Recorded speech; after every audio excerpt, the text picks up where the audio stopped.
السلام عليكم ورحمة الله وبركاته. الله أكبر الله أكبر، لا إله إلا الله، والله أكبر الله أكبر ولله الحمد. الله أكبر الله أكبر، لا إله إلا الله، والله أكبر الله أكبر ولله الحمد. الله أكبر الله أكبر، لا إله إلا الله، والله أكبر الله أكبر ولله الحمد. الحمد لله الحمد لله نحمده ونستعينه ونستغفره ونؤمن به ونتوكل عليه، ونعوذ بالله من شرور أنفسنا ومن سيئات أعمالنا. من يهده الله فلا مضل له، ومن يضلله فلا هادي له، ونشهد أن لا إله إلا الله وحده لا شريك له، ونشهد أن سيدنا ومولانا محمدا عبده ورسوله الذي أرسله بالحق بشيرا ونذيرا، وداعيا إلى الله بإذنه وسراجا منيرا.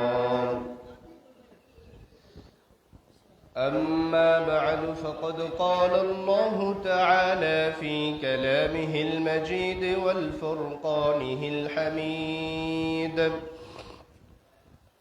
أعوذ بالله من الشيطان الرجيم.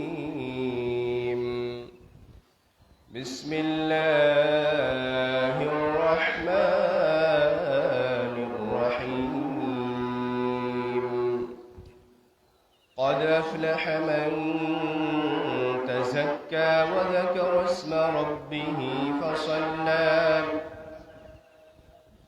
وقال تعالى في آية أخرى: قد أفلح من زكاها وقد خاب من دساها.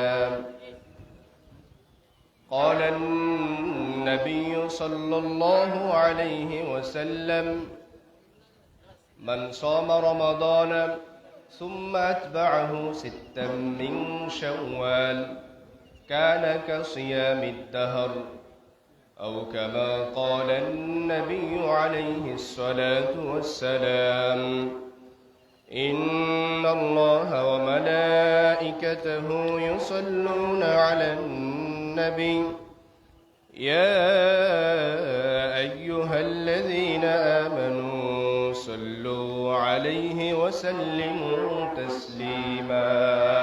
اللهم صل على مولانا محمد وعلى آل سيدنا। প্রাণ খুলে সকলে মুহাব্বতে পড়ি: আল্লাহুম্মা সাল্লি আলা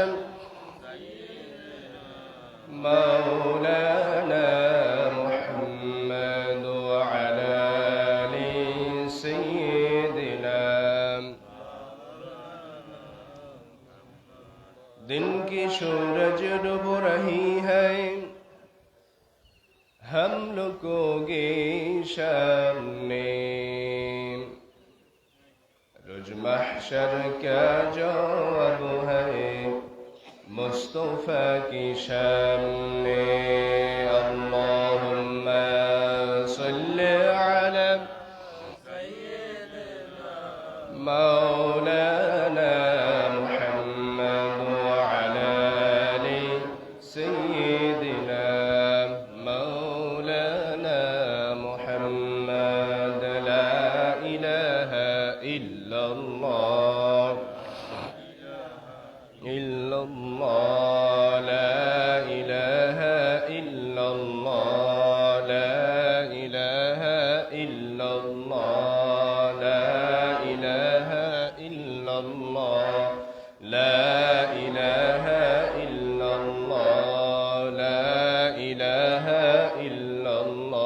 محبة لا إله إلا الله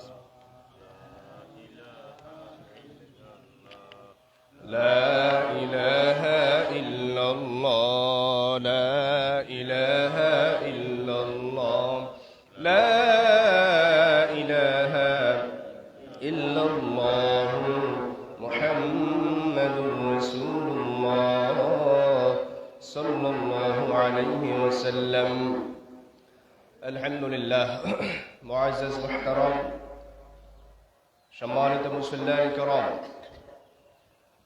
আল্লাহ পাকের দরবারে লাখো শুকরিয়া যিনি আমাদেরকে দয়া করে মায়া করে মেহেরবানি করে অনুগ্রহ করে দীর্ঘ এক মাস মাহে রমজানের সিয়াম সাধনা পালন করে আজকের এই ঈদুল ফিতরের দিনে সালাতুল ঈদ পবিত্র ঈদের নামাজ আদায়ের উদ্দেশ্যে আমাদের সকলকে আজকের ঈদগাহে একত্রিত হওয়ার জন্য যিনি তৌফিক দিলেন প্রাণ খুলে সেই মহান মালিকের দরবারে কালিমাতুশ শুকরিয়া পড়ছি আলহামদুলিল্লাহ।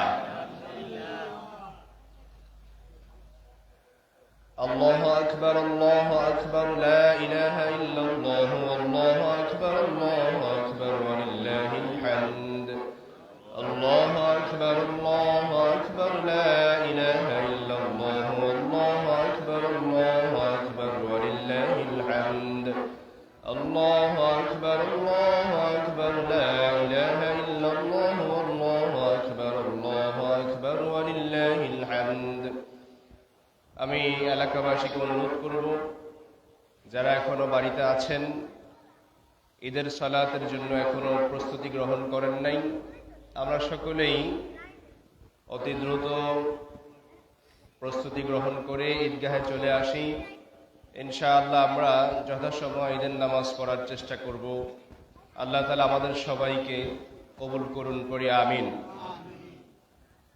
প্রিয় সম্মানিত উপস্থিতি, দীর্ঘ এক মাস আমরা মাহে রমজানের সিয়াম সাধনা পালন করলাম, রোজাগুলো রাখার চেষ্টা করলাম, সাহারি খেলাম, ইফতার করলাম, আরো কিছু আমল আমরা করার চেষ্টা করেছি। দীর্ঘ এক মাস যারা সিয়াম সাধনা পালন করেছে, আজকের এই ঈদের দিন, ঈদের আনন্দ তার জন্য। মাহে রমজানে যারা আল্লাহকে ভয় করে রোজাগুলো রাখার চেষ্টা করেছে, 5 ওয়াক্ত সালাত আদায় করার চেষ্টা করেছে, আল্লাহ তাআলার হুকুম পালন করার চেষ্টা করেছে, আজকের এই ঈদ মূলত তাদের জন্য। ঠিক কিনা বলেন?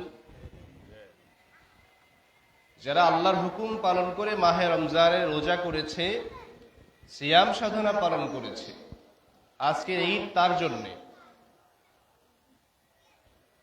আর যারা মাহে রমজানে আল্লাহ তাআলা রোজা ফরজ করেছিলেন কিন্তু শক্তি এবং সামর্থ্য, দৈহিক শক্তি থাকার সত্ত্বেও যে রোজা রাখেনি, আল্লাহ তাআলার এই ফরজ বিধান যে লঙ্ঘন করেছে, আজকের ঈদের আনন্দ তার জন্য নয়। রাসূল করিম সাল্লাল্লাহু আলাইহি ওয়াসাল্লাম বলেছেন, ঈদুল লিল আবরার ওয়া ঈদুল লিল ফুজ্জার। আবরার মানে নেক আমলদার যারা, সৎকর্মশীল যারা, আজকের ঈদ তাদের জন্য। আর ফুজ্জার যারা, পাপিষ্ঠ যারা, বদকার যারা, গুনাহগার যারা, সীমালঙ্ঘনকারী যারা, আজকের ঈদ তাদের জন্য নয়। ঈদ শব্দের অর্থ আ'আদা ইয়াঈদু, এটা হচ্ছে বারবার ফিরে আসা। ঈদটা আমাদের মাঝে বারবার ফিরে আসে না? বলেন সকলে। এটা আমাদের মাঝে বছরে 2 বার করে ফিরে আসে। ঈদের আরেকটা অর্থ হচ্ছে আনন্দ, খুশি। তাহলে আজকের এই ঈদের আনন্দ খুশি, এটি তার জন্য কল্যাণকর, এটি তার জন্যই শোভনীয় যে দীর্ঘ এক মাস আল্লাহর ভয়ে দিনের বেলায় পানাহার থেকে দূরে থেকেছে। বলেন সুবহানাল্লাহ। আল্লাহ যে উদ্দেশ্যে রোজাকে ফরজ করেছিলেন, ইয়া আইয়ুহাল্লাযীনা আমানুত্তাকুল্লাহ حق تقاته ولا تموتن يا أيها الذين آمنوا كتب عليكم الصيام كما كتب على الذين من قبلكم لعلكم تتقون আল্লাহ তাআলা রোজাকে ফরজ করেছেন মুত্তাকি হওয়ার জন্য, আল্লাহর প্রিয় একনিষ্ঠ বান্দা হওয়ার জন্য রোজাকে আল্লাহ ফরজ করেছেন। দিনের বেলায় দীর্ঘ 1 মাস রমজান মাসে আল্লাহ আমার প্রতি হালাল খাবারকে হারাম করে দিয়েছিলেন। আমার ঘরে হালাল খাবার ভর্তি ছিল। আল্লাহ আমাকে নিষেধ করেছেন যে না, সুবহে সাদিক থেকে শুরু করে সূর্যাস্ত পর্যন্ত, মাগরিবের ওয়াক্ত হওয়া পর্যন্ত তুমি এই খাবার গ্রহণ করতে পারবে না। আবার আপনার হালাল স্ত্রী ছিল, আল্লাহ নিষেধ করেছেন যে না, দিনের বেলায় স্ত্রীর কাছে যাওয়া যাবে না। তাহলে দীর্ঘ 1 মাস সিয়াম সাধনা পালন করে মুত্তাকির ট্রেনিং অর্জন করে যারা করতে পেরেছি, আজকের এই ঈদের সমুদয় আনন্দ, সমুদয় খুশি শুধুমাত্র তার জন্য করেন। সুবহানাল্লাহ। قد أفلح من تزكى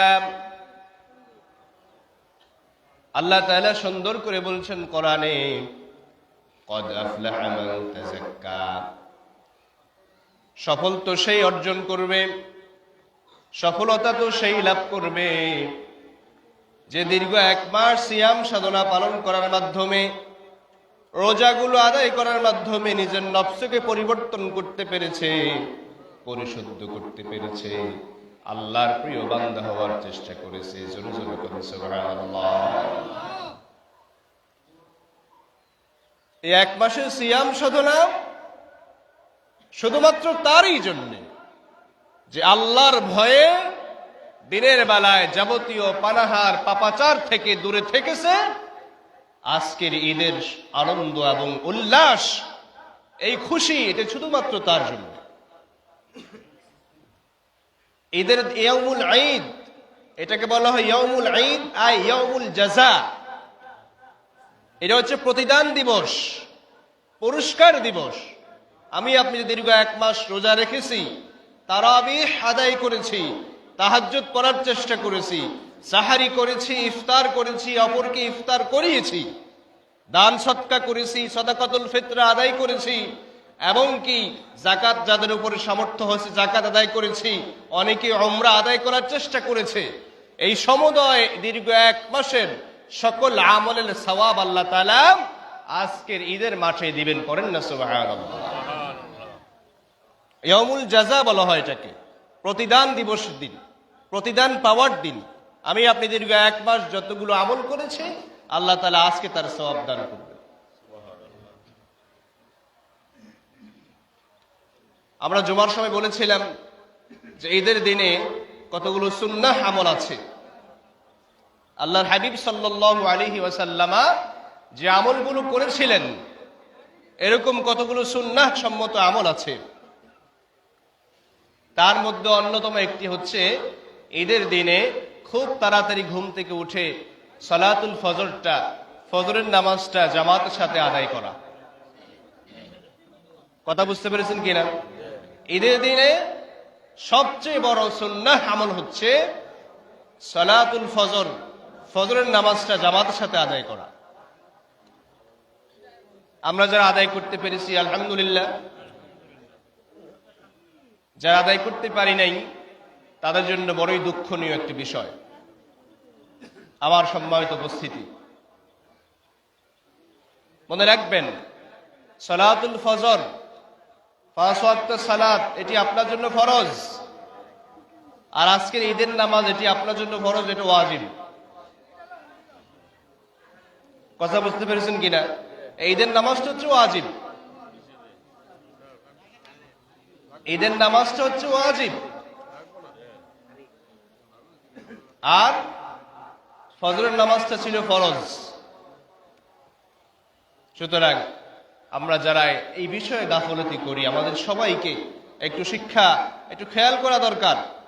সকলে পড়ি আল্লাহু আকবার, আল্লাহু আকবার, লা ইলাহা ইল্লাল্লাহু, আল্লাহু আকবার, আল্লাহু আকবার, ওয়ালিল্লাহিল হামদ, আল্লাহু আকবার, আল্লাহু আকবার, লা ইলাহা ইল্লাল্লাহু, আল্লাহু আকবার,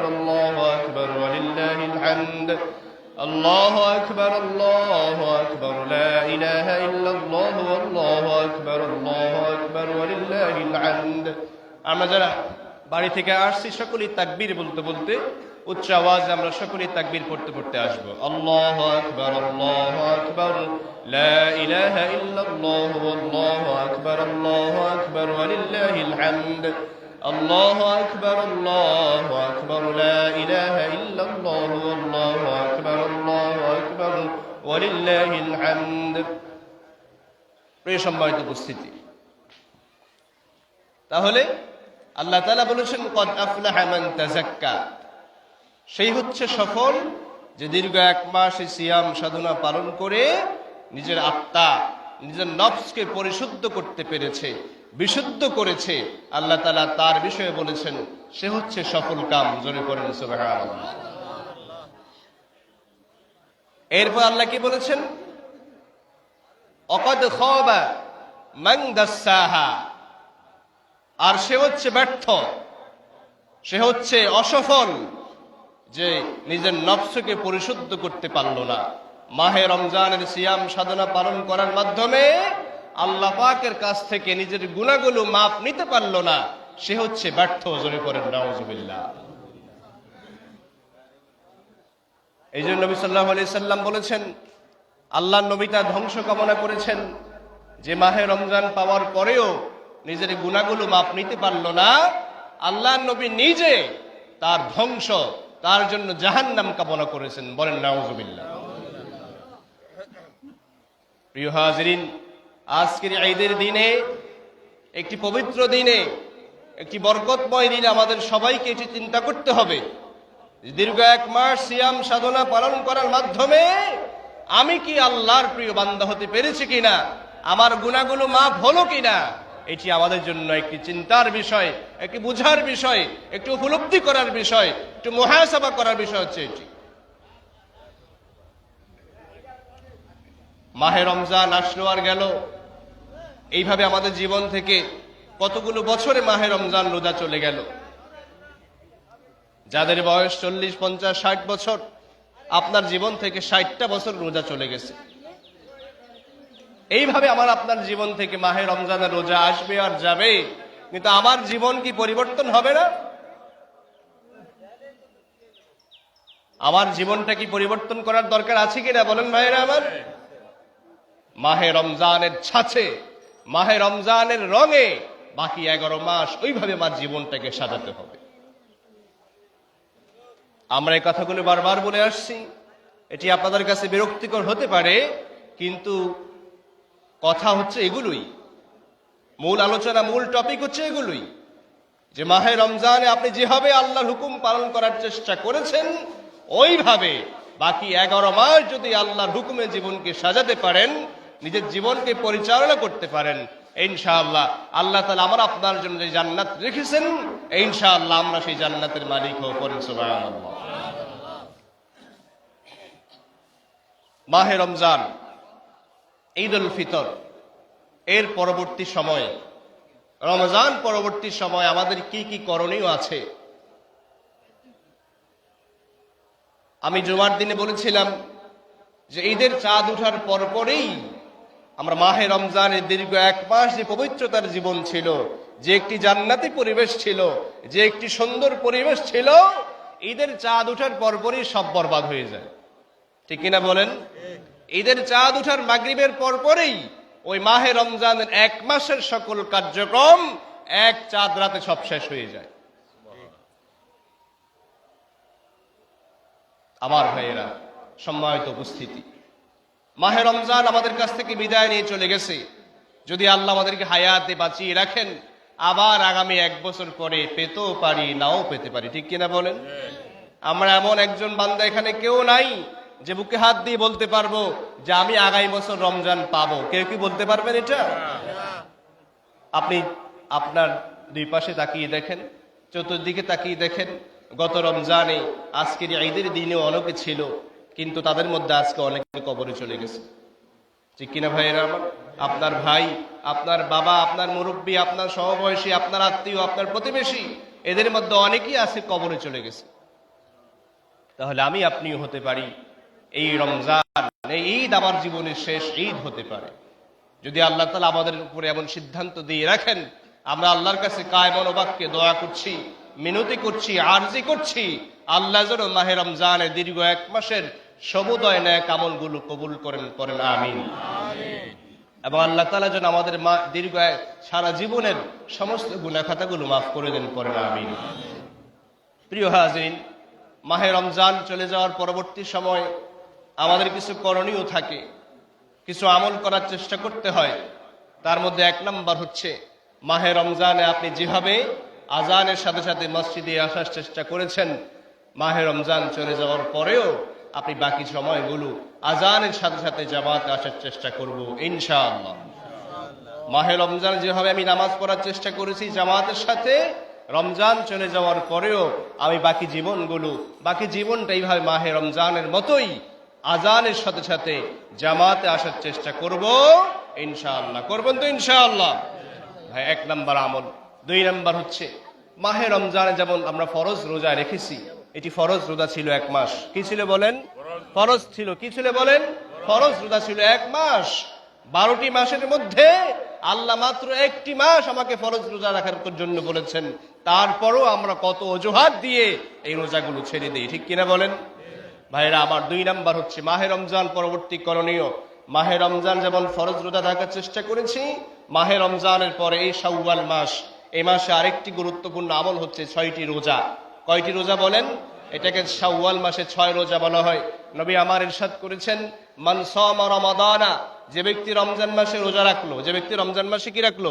রোজা রাখলো। সুম্মা আতবাআহু সিত্তাম মিন শাওয়াল, অতঃপর শাওয়াল মাসে 6টি রোজা রাখলো, কানা কাসিয়ামিদ দাহর, আল্লাহর নবী বলেছেন সারা বছর রোজা রাখলে যে সওয়াব পায়, এই মাহে রমজানের পরে এই শাওয়ালে 6টি রোজা রাখলে আল্লাহ তার আমলনামায় সেই সওয়াব দিয়ে দেন। পড়েন সুবহানাল্লাহ। সারা বছর রোজা রাখার কারণে যে সওয়াব পাওয়া যাবে, এই মাহে রমজানের পরে এই শাওয়াল মাসে যদি 6টি রোজা রাখেন, আল্লাহ তাআলা আপনার আমলনামায় সেই পরিমাণ সওয়াব দান করুন। করেন সুবহানাল্লাহ। মুহাদ্দিসিনে কালাম হিসাব করেছেন যে রমজান মাসে 30 দিন, প্রত্যেকটা 10 করে কত হয়? 300। 30 10 এ 300, আর শাওয়ালের 6টি, 6 10 এ 60, এই 360 দিন তারা হিসাব করেছেন। 5 দিন বেশি, কারণ আরবি চন্দ্রমাস 355 দিনে হয়, চন্দ্রবর্ষ 355 দিনে হয়, সৌরবর্ষ হয় 365 দিনে। তাহলে ওনারা বলেছেন যে আল্লাহ তাআলা এইভাবে আপনার আমলনামায় পুরা বছর রোজা রাখার মাধ্যমে সওয়াব দান করুন। করেন সুবহানাল্লাহ।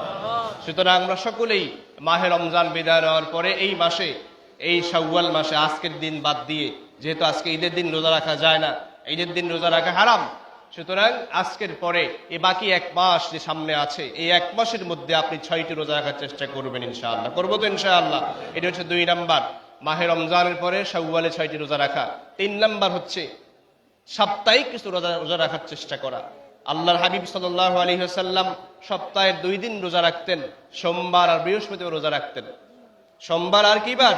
বৃহস্পতিবার রোজা রাখতেন। নবী সাল্লাল্লাহু আলাইহি ওয়াসাল্লাম বলেছেন, এই সোমবার এবং বৃহস্পতিবার বান্দার আমলনামা আল্লাহর কাছে পেশ করা হয়, আল্লাহর কাছে তোলা হয়। আমি আল্লাহর কাছে এটা আশাবাদী চাই যেন যে আমার আমলটা রোজা অবস্থা আল্লাহর কাছে যায়। করেন সুবহানাল্লাহ। সুতরাং 3 নাম্বার হচ্ছে সাপ্তাহিক রোজা রাখার চেষ্টা করা, অন্তত 2 দিন করে। আপনি কি করতে পারেন?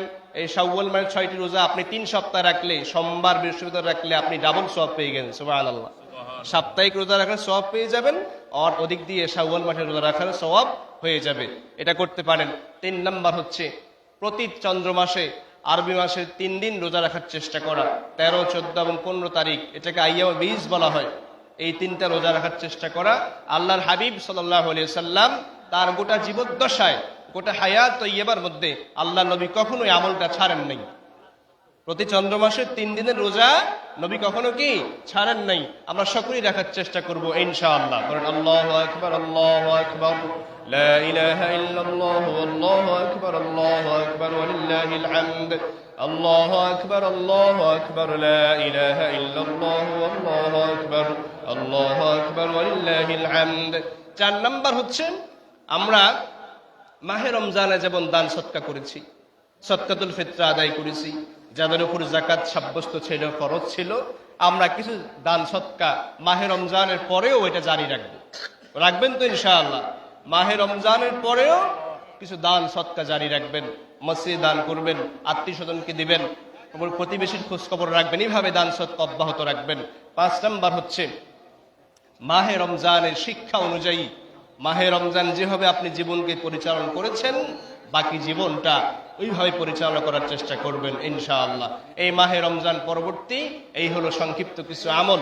আল্লাহ তাআলা আমাদের সবাইকে এই কথাগুলো বুঝার, আমল করার তৌফিক দান করুন, পড়েন আমিন। সকলে পড়েন আল্লাহু আকবার, আল্লাহু আকবার, লা ইলাহা ইল্লাল্লাহ। 15 মিনিট।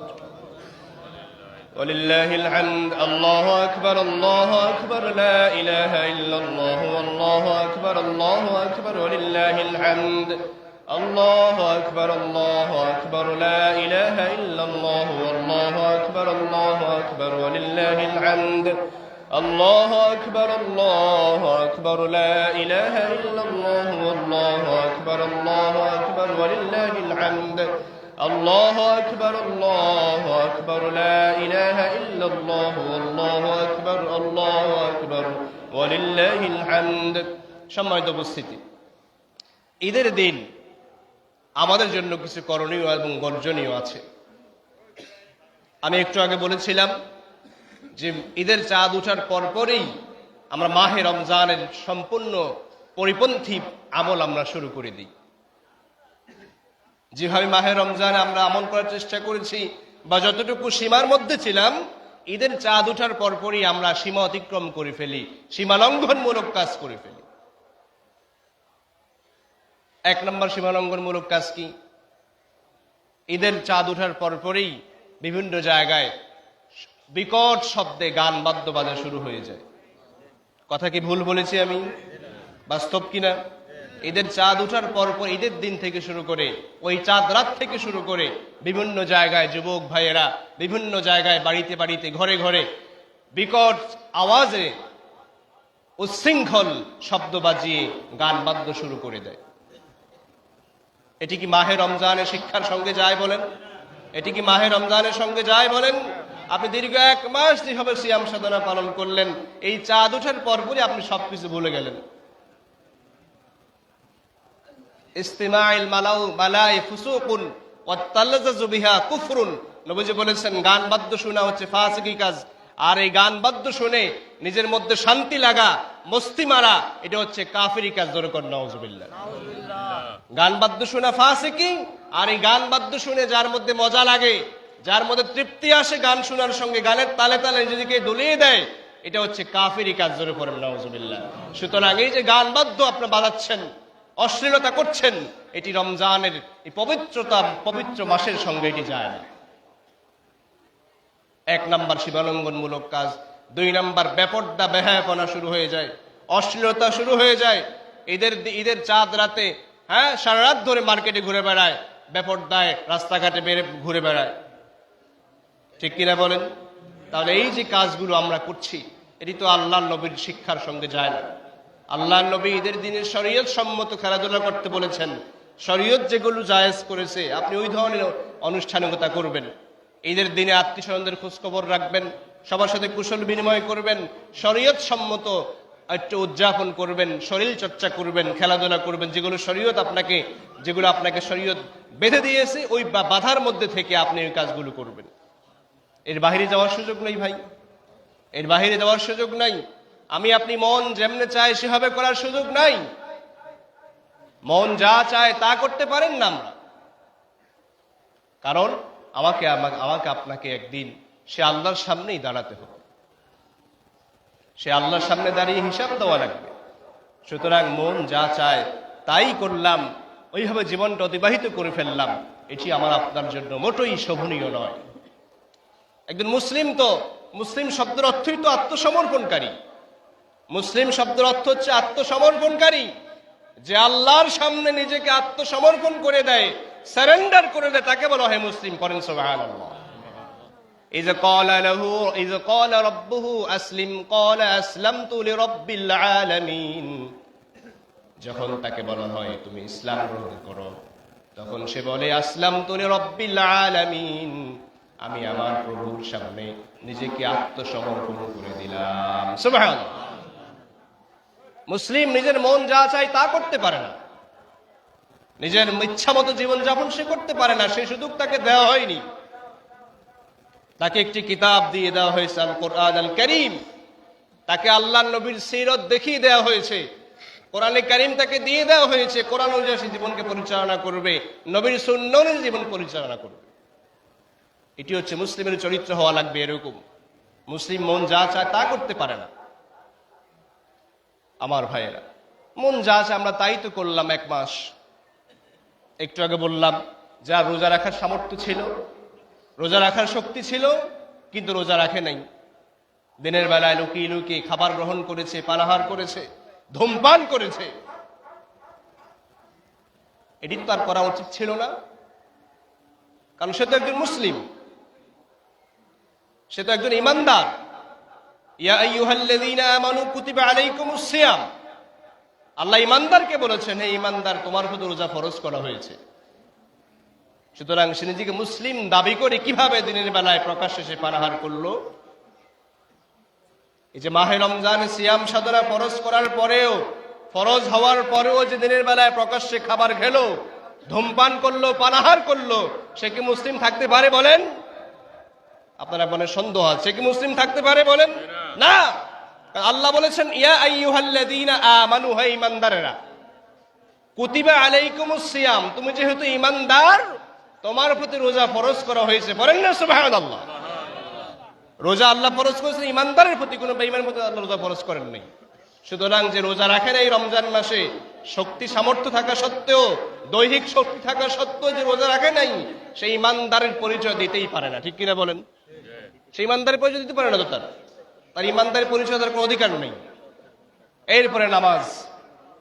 আল্লাহ নবী বলেছেন, মান তারাকা সালাতান মুতাআম্মিদান মাকতুবাতান ফাকাদ কাফার। আর এক হাদিসে বলেছেন, হ্যাঁ, যে ব্যক্তি ইচ্ছা করে নামাজ ছেড়ে দেয়, এক ওয়াক্ত নামাজ ইচ্ছা করে ছেড়ে দেয়, তার উপর থেকে আল্লাহ এবং তার রাসূলের সকল দায়িত্ব চলে যায়। পড়েন নাউজুবিল্লাহ। কথা বুঝেন নাই মনে হয়। যে ব্যক্তি ইচ্ছা করে এক ওয়াক্ত ফরজ নামাজ ছেড়ে দেয়, তার উপর থেকে আল্লাহ এবং রাসূলের সকল জিম্মা, সকল দায়িত্ব উঠে যায়। পড়েন নাউজুবিল্লাহ। তাহলে যার উপর আল্লাহ এবং রাসূলের দায়িত্ব নাই, যে আল্লাহর জিম্মায় নাই, সে কার জিম্মায় থাকবে? যে আল্লাহর জিম্মায় নাই। এই দুনিয়ার মালিক কে বলেন? সকলে বলেন, দুনিয়ার মালিক কে? আকাশ জমিনের মালিক কে? তাহলে আপনি আল্লাহর জমিনের নিচে যদি আল্লাহর জিম্মাই না থাকে, আপনি কার জিম্মায় থাকবেন? আমার ভাইয়েরা, তাহলে এই মাহে রমজান আমাদের কাছ থেকে বিদায় নিয়ে চলে গেল। যদি আল্লাহ হায়াতে বাঁচিয়ে রাখেন, আমরা আল্লাহর কাছে দোয়া করি, আল্লাহ আমাদের সমস্ত আমলগুলো কবুল করেন। আমিন। আরো জোরে বলেন আমিন। আল্লাহু আকবার, আল্লাহু আকবার, লা ইলাহা ইল্লাল্লাহু, আল্লাহু আকবার, আল্লাহু আকবার, ওয়ালিল্লাহিল হামদ। আল্লাহু আকবার, আল্লাহু আকবার, লা ইলাহা ইল্লাল্লাহু, আল্লাহু আকবার, আল্লাহু আকবার, ওয়ালিল্লাহিল হামদ। আল্লাহু আকবার, আল্লাহু আকবার, লা ইলাহা ইল্লাল্লাহু, আল্লাহু আকবার, আল্লাহু আকবার, ওয়ালিল্লাহিল হামদ। আল্লাহু আকবার, আল্লাহু আকবার, লা ইলাহা ইল্লাল্লাহু, আল্লাহু আকবার, আল্লাহু আকবার, ওয়ালিল্লাহিল হামদ। প্রিয় সম্মানিত উপস্থিতি, আমরা একেবারেই শেষ পর্যায়ে চলে এসেছি। অল্প কিছুক্ষণের পরে ইনশাআল্লাহ জামাত শুরু হবে। সম্মানিত এলাকাবাসী যারা এখনো আসতেছেন, মেহেরবানি করে সকলে দ্রুত চলে আসেন। আমরা জামাত 8টায় দেওয়া ছিল, তারপরও আপনাদের খেদমতে আমরা আরো 15 মিনিট ইনশাআল্লাহ দেরি করব, আর 5 মিনিট সব বাকি আছে। আমরা 8:15 ইনশাআল্লাহ জামাত শুরু করব। সুতরাং যারা এখনো বাহিরে আছেন, আসতেছেন, আমরা সকলেই অতি দ্রুত চলে আসি এবং আসার সময় আমরা সকলেই তাকবীর বলতে বলতে আসবো। আল্লাহু আকবার, আল্লাহু আকবার, লা ইলাহা ইল্লাল্লাহু, আল্লাহু আকবার, আল্লাহু আকবার, ওয়ালিল্লাহিল হামদ। আল্লাহু আকবার, আল্লাহু আকবার, লা ইলাহা ইল্লাল্লাহু, আল্লাহু আকবার, আল্লাহু আকবার, ওয়ালিল্লাহিল হামদ। আল্লাহু আকবার, আল্লাহু আকবার, লা ইলাহা ইল্লাল্লাহু, আল্লাহু আকবার, আল্লাহু আকবার, ওয়ালিল্লাহিল হামদ। ঈদের আনন্দ হচ্ছে ধনী গরিব সবার সাথে একাকার হয়ে যাওয়া। দেখেন, এই যে ঈদের জামাত আমরা এখানে বসেছি, এখানে কে ধনী কে গরিব, কে রাজা, কে উজির, কে প্রজা, এরকম কোনো ভেদাভেদ আছে এখানে? ঈদের কাতারে সবাই এক কাতারে সামিল হয়ে যায়। এটি হচ্ছে ইসলামের একটি সৌন্দর্য। সুতরাং আমরা যারা সমাজে ধনী গরিব পার্থক্য করি, আমির ফকির, পয়সাওয়ালা আর পয়সাহীন, ধনবান আর যারা ধনহীনদের মধ্যে পার্থক্য করি, ঈদ আমাদেরকে এই শিক্ষা দেয় যে না, ঈদের কাতারে আমরা সবাই এক কাতারে সামিল হয়ে যাই, কার মধ্যে আর কোনো ভেদাভেদ থাকে না। পড়েন সুবহানাল্লাহ। এটি ইসলামের শিক্ষা। আমির এবং ফকির, একজন প্রেসিডেন্ট এবং রিকশাওয়ালা সবাই এক কাতারে সামিল হয়ে ঈদের নামাজ আদায়ের মাধ্যমে এটাই প্রমাণিত হয় যে ঈদের মাধ্যমে ধনী গরিব সকল ভেদাভেদ দূর হয়ে যায়। ঠিক কিনা বলেন? সুতরাং আমাদের উচিত হচ্ছে ঈদের দিনে আত্মীয়দের খোঁজ খবর নেওয়া, নিকট আত্মীয় যাদের হক আমরা দেওয়ার চেষ্টা করি না, ওনাদের হকগুলো আদায় করার চেষ্টা করা, ঈদের দিনে খোঁজ খবর নেওয়া, একটু উপহার পাঠানো, হাদিয়া পাঠিয়ে দেওয়া, সামর্থ্য অনুযায়ী আপনার যতটুকু সামর্থ্য আছে আপনি আপনার আত্মীয়র বাসায় গেলেন, খোঁজ খবর নিলেন, কিছু হাদিয়া নিয়ে গেলেন। হাদিয়া মানে উপঢৌকন, কিছু মিষ্টান্ন বা যা যা আপনার সামর্থ্য আছে ওইভাবে আপনি তাদের বাড়িতে খোঁজ খবর নেওয়া। আপনার প্রতিবেশী যে আছে, আপনি অনেক ভালো খাবার গ্রহণ করতে পারেন, আল্লাহ আপনাকে সেই তৌফিক দিয়েছেন, কিন্তু আপনার প্রতিবেশী সে আপনার চেয়ে অনেক দুর্বল, সে আপনার চেয়ে অনেক গরিব, আপনি তার জন্য খোঁজখবর নেওয়া। আপনি যখন আপনার সন্তানের জন্য কাপড় কিনেছেন, নতুন কাপড়, আপনার প্রতিবেশী একটা ছেলে আপনার সন্তানের সমবয়সী, তার জন্য পারলে একটা নতুন কাপড় কিনে দেওয়ার চেষ্টা করা। এইভাবে সবাই ঈদের মধ্যে এক কাতারে সামিল হয়ে গিয়ে ধনী গরিব সকল ভেদাভেদ বলে গিয়ে যদি আমরা এক হতে পারি, এই সমাজটা হয়ে যাবে সুন্দর সমাজ। পড়েন সুবহানাল্লাহ। ভাইরা আমার, প্রতিবেশীর খোঁজখবর নেওয়া, নিকট আত্মীয়র খোঁজখবর, বিশেষ করে আপনার বোনদের খোঁজখবর নেওয়া। যুবক যারা ভাইরা আছেন, আপনার বাবার যে বোন, আপনার ফুফু, তাদের খোঁজখবর নেওয়া। এই দুনিয়া, এই সমাজে সবচেয়ে বেশি অবহেলিত সম্পর্ক হচ্ছে ফুফু, সবচেয়ে বেশি অবহেলিত সম্পর্ক হচ্ছে ফুফু। আমরা অনেকেই ফুফুদের খোঁজখবর নেই না। ঈদের দিন অন্তত ফুফুদের বাড়িতে যাওয়া, খোঁজখবর নেওয়া, আপনার খালা আত্মীয় স্বজন যারা আছে সবার বাড়িতে যেয়ে খোঁজখবর নেওয়া। শ্বশুর বাড়িতে দরকার একটু পরে যাইয়েন, তার আগে আপনার আত্মীয়দের বাড়িতে গিয়ে একটু খোঁজখবর নেবেন, একটু দেখাশোনা করে আসবেন, একটু সাক্ষাৎ করবেন, মোলাকাত করবেন, শুভেচ্ছা বিনিময় করবেন। এইভাবে আত্মীয়দের সম্পর্ক বজায় রাখার মাধ্যমে নবী সাল্লাল্লাহু আলাইহি ওয়াসাল্লাম বলেছেন, যে ব্যক্তি আত্মীয়তার সম্পর্ক বজায় রাখে না, সে জাহান্নামে যাবে। পড়েন নাউযুবিল্লাহ। সুতরাং আত্মীয়তার হক আদায় করবেন, আত্মীয়তার সম্পর্ক ঠিক রাখবেন। আল্লাহ আমাদের সবাইকে এই দীর্ঘ এক মাস সিয়াম সাধনা যে আমরা করেছি, আল্লাহ সকল আমলগুলো কবুল করেন। পড়েন আমিন। আরো জোরে বলেন আমিন। আল্লাহ আমাদের তারাবিহ, আমাদের সাহরি, আমাদের ইফতার, আমাদের জিকির আজকার, কোরআনে কারীমের তেলাওয়াত সহ আল্লাহ যেন সমস্ত আমলগুলো কবুল করেন। পড়েন আমিন। আরো জোরে বলেন আমিন। বিশেষ করে যারা ইতিকাফ করেছে, আল্লাহ তাদের ইতিকাফগুলো কবুল করেন। পড়েন আমিন। যারা যাকাত দিয়েছি, যারা ফিতরা দিয়েছি, আল্লাহ তাআলা আমাদের সবাইকে আমাদের সময়ের এই আমলগুলো কবুল করেন। পড়েন আমিন। ইনশাআল্লাহ এখন ঈদের নামাজ শুরু হয়ে যাবে। যারা বাহিরে আছেন, যারা আসতেছেন, অতি দ্রুত চলে আসেন। আল্লাহু আকবার, আল্লাহু আকবার, লা ইলাহা ইল্লাল্লাহু, আল্লাহু আকবার, আল্লাহু আকবার, ওয়ালিল্লাহিল হামদ। আল্লাহু আকবার, আল্লাহু আকবার, লা ইলাহা ইল্লাল্লাহু, আল্লাহু আকবার, আল্লাহু আকবার, ওয়ালিল্লাহিল হামদ। আল্লাহ যে কথাগুলো বলেছে আমাদের সবাইকে আমল করার তৌফিক দান করুন। আমিন। সুবহানাকাল্লাহুম্মা ওয়া বিহামদিকা, আশহাদু আল লা ইলাহা ইল্লা আনতা, আস্তাগফিরুকা ওয়া আতুবু ইলাইক। ওয়াসসালামু আলাইকুম ওয়া রাহমাতুল্লাহি ওয়া